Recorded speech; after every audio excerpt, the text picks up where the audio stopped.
Hello dear student, so myself Arvind Aharwal and I am working as assistant professor in Pahalwan Gurudin College of Science and Technology, Panari, Lalitpur. And today we are discussing about the topic of pH scale in the subject of physical pharmaceutics is in the fifth unit. So are you ready guys? So हम लोग सबसे पहले discuss करेंगे pH. What is pH? तो pH क्या होता है? pH को जैसे हम इसको अगर डिवाइड करते हैं इसके दो वर्ड तो P को अलग करते हैं और H को अलग करते हैं. तो P का मतलब यहाँ पर होता है पोटेंसी, मतलब कितनी इसकी पोटेंसी है, उसी को हम क्या बोल सकते हैं, पावर भी बोल सकते हैं या पावर. H का मतलब होता है हाइड्रोजन. इसका मतलब सिंपल सा होता है कि जो हाइड्रोजन है वो कितना है, वो उसकी कितनी पावर है, तो उसको हम डिनोट करते हैं pH से. और इसका काम क्या रहता है? इसका काम रहता है कि किसी भी सॉल्यूशन का पता लगाना कि वो कितना एसिडिक है और कितना बेसिक है. ठीक है, तो इसके बारे में क्या हम इसको आगे पढ़ेंगे, जिसको पूरा पढ़ेंगे pH स्केल के अंदर.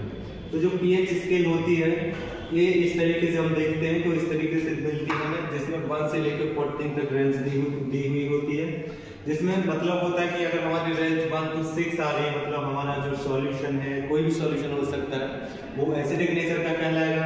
और वहीं अगर उसकी रेंज 8 to 14 आ रही है, 8 से 14 आ रही है, तो वो हमारा सॉल्यूशन बेसिक नेचर का रहेगा. और जो 7 रहता है, जो हमारा न्यूट्रल रहता है, ना तो एसिडिक रहेगा और ना बेसिक रहेगा.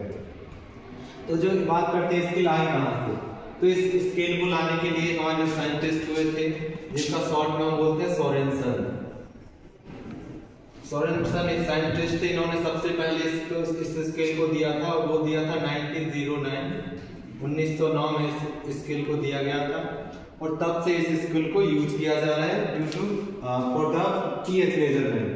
ठीक है, इसका था आप लोग ये समझ चुके होंगे कि रेंजेस की कहां से कहां तक होती है, तो हम कैसे इसको डिसाइड कर पाते हैं कि हमारा सॉल्यूशन है वो एसिडिक है या बेसिक है. इसके बाद बात करते हैं इसकी कुछ एप्लीकेशंस, कि हमारे pH की कौन कौन सी एप्लीकेशन होती हैं. तो एप्लीकेशन में हम लोग सबसे पहले बात करते हैं ड्रग सॉल्युबिलिटी.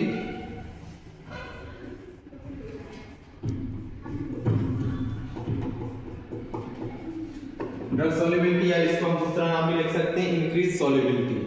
अगर हम pH का यूज नहीं करते हैं, pH जो हमारे pH का अगर हम उसमें रोल नहीं देखेंगे, तो हमारी ड्रग की सॉल्युबिलिटी रहेगी वो कम रहती है. अगर हम उसके अकॉर्डिंग जितना उस ड्रग का pH होना चाहिए उतना ही अगर pH प्रोवाइड करा देते हैं, तो उसकी सॉल्युबिलिटी इंक्रीज हो जाती है. सेम थिंग हम देख लेंगे अपने किसके लिए, स्टेबिलिटी के लिए. जो हमारी ड्रग की स्टेबिलिटी होती है वो भी हमारी pH पे डिपेंड करती है.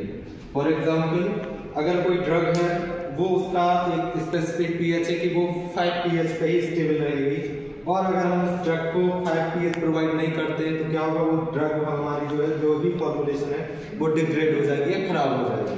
ठीक है, तो इस तरीके से स्टेबिलिटी में भी हेल्प करता है.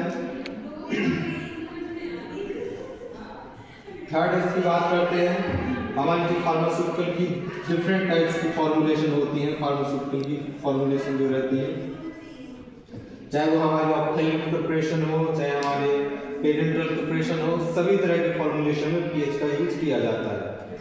इसके बाद बात करते हैं इसका मेजरमेंट की. नेक्स्ट चीजें जो आएंगी वो आएंगी हमारे मेजरमेंट ऑफ pH. इसका मेजर कैसे करते हैं कि हमारा pH जो है वो एसिडिक नेचर का है या बेसिक नेचर का है. तो इसके लिए हमारे पास मेथड दिए गए हैं दो.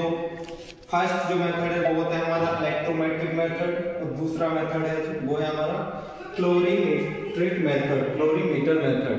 ठीक है, तो इनको एक एक करके हम लोग डिस्कस करेंगे कि इलेक्ट्रोमेट्रिक मेथड का क्या प्रोसीजर होता है, कौन सा इक्विपमेंट का यूज किया जाता है. सेम थिंग हम डिसाइड करेंगे अपने कैलोरीमेट्रिक